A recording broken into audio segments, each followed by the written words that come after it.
we have some group activity. Okay. So based on, I mean, my talk is based on this activity. I just hope my video and audio is fine, right? So I'll give some instructions. Okay, quickly you have to tell what I mean, do what I tell. Okay, already right? Already ready? Right? Ready? Okay. Okay. So touch your ears. Okay. Touch your head. Okay. Touch your eyes. Touch your chin. Touch your chin. Who touched cheeks? Shiva touched cheeks. Nikhila touched cheeks. Kiran touched cheeks. changed. Okay. Myself. Yeah. Right. So I want to quote this. So if what you say, I don't hear. What you do is loud and clear. So let me repeat it. What you say, I don't hear. What you do is loud and clear, right? Hi guys, this is Karthik here. By profession, I am into software, and my passion, I'm Hash relationship growth coach. So I was continuing this book, right? I was talking about this book, John Maxwell's book on communication and connection, right? So I mean, if you if you go back to your college days, do you remember two teachers having the same syllabus, teaching same stuff? But one teacher comes, you all want to enter the class. But if the other teacher comes, you want to bunk the class, right? Same thing happens. There are two managers leading two different teams. If one manager tells, guys, you have to stretch today, there is more work, right?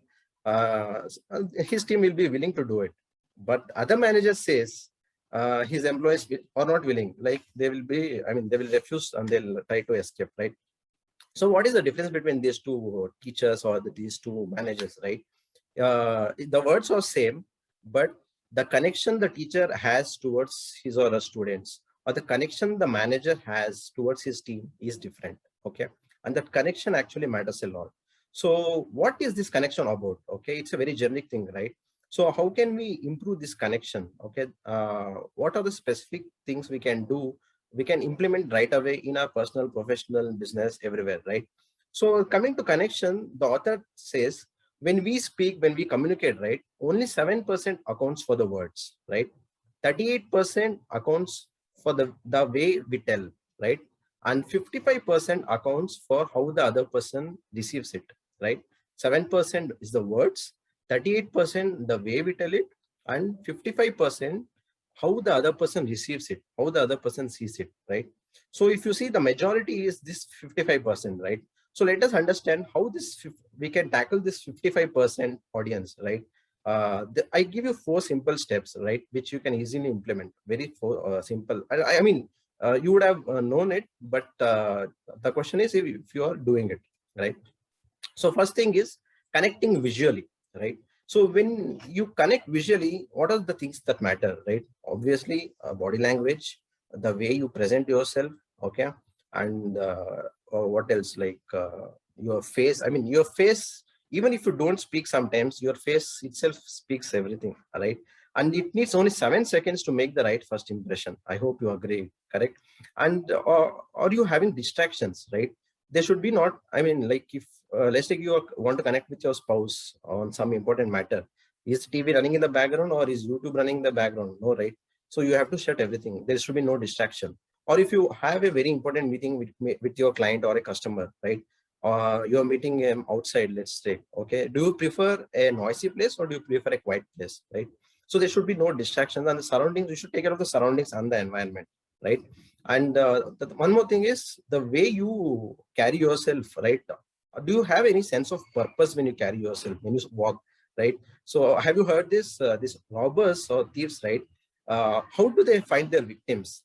Okay, if somebody is walking very confidently and alertly, right, they will let them pass and they will take care of another victim who is not so confident or who is not aware, right? He will be the victim of this robber. So connecting visually, okay, that is one main thing which matters a lot. The second thing is connecting intellectually, right? So obviously the subject, we call SME, right? Subject matter expert. So do you have that subject matter knowledge, or right, that matters? And are you living it, right? Are you experiencing it, or you live? Otherwise, if you don't experience it, if you're not living it, I mean, it doesn't come out of the horn, right? So intellectually, when you leave that personal experience, right, it will connect to the audience, because that brings credibility. Okay, note this word, credibility, right? So this is about connecting intellectually. Third thing is connecting emotionally, right? So great leaders always connect, I mean, they win hearts and minds of others. So if you observe, hearts come first and then the minds, right? So these emotions, when you talk to people, they don't remember what you said, or they don't even remember what you did to them, but they remember how you made them feel, right? You would have known this, all right? That is what matters, that emotional connect. So if you put emotions to it, there will be like passion, right? You can note this word, passion. Okay, so connecting intellectually, connecting verbal, I mean, emotionally. And one more last, fourth point is connecting verbally. So obviously words also matter at the end, and it can even, it has the power to change the world, right? So how do you, like, how do we get the wise man's wisdom, or the ancient, so many things, we get so many quotations, and I mean, the words matters, also matters, actually, right? Also the how, the tone, the pacing, the volume, right? All these things also matter when you communicate, right? So these four things are visually, second is intellectually, the emotionally, and fourth thing is verbally, right? So when you speak verbally, it gives conviction. So if you, to summarize all three, like, it will bring credibility, passion, conviction, if you follow these four principles, right? And to give a quick example on conviction, do you remember any attending any town hall meetings in your office or outside, if any person representing some company sharing their vision or sharing what the company does? Okay, a lot of times if you see, they share some information, but they lack conviction.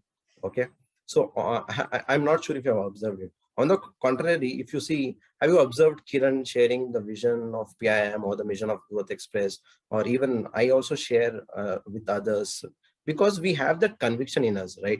So because it's not just Vijay's or Kiran said, it's all ours. If so, I think you all agree unanimously that every week the way you talk, definitely there is an improvement, right? And the way you perform at your work or productivity or your personal life, there is a growth. Okay, if there is growth, then the mission of Growth Express is fulfilled, the vision of PIM also is fulfilled, right? So that's how we have so much of conviction when we speak. Okay, so it matters a lot, or when you implement all those four things. So one-on-one, to summarize everything, when you want to connect with one-on-one, there should be no disturbance. You should pay attention to the person whom you are talking to, right? And see, also pay attention to what isn't being said, right? And also emotionally you can connect. Okay, maybe one-on-one you can give shake hand, or you can hug, or okay, but yeah, like, take care when you are, it's dealing with the opposite gender. So when you're connecting with the group, right, again, so you set your example, right? When you set the example, as I said, people do not hear what you say, they only see what you do, right? When you set the example, your team follows it, right? When you connect intellectually, see what the group is good at, okay, add value in that growth aspect, okay, so that they'll improve. And also, if you want to connect emotionally, reward their effort, okay, reward their work ethic. One-on-one, in group, I've told. So before I end, I'll just share this small snippet from this book. Okay, so I hope you're able to see. Something I know but do not feel, my communication is dispassionate. Something I know but do not do, my communication is theoretical. Okay. Something I feel but do not know, my communication is unfounded. Something I feel but do not do, my communication is hypocritical. Something I do but do not know, my communication is presumptuous. Something I do but do not feel, my communication is mechanical, right? So I hope it added some value to you and you can start implementing it. Thank you so much, and over to you, All Kiran. right. Awesome. So concentrated, so rich in content, and so many things to learn. And in fact, Karthik really covered the book and took a critical aspect of it and shared how do you do the communication so that you can go to the next level of influencing people and add value. So amazing, Karthik. Thank you so much for sharing that.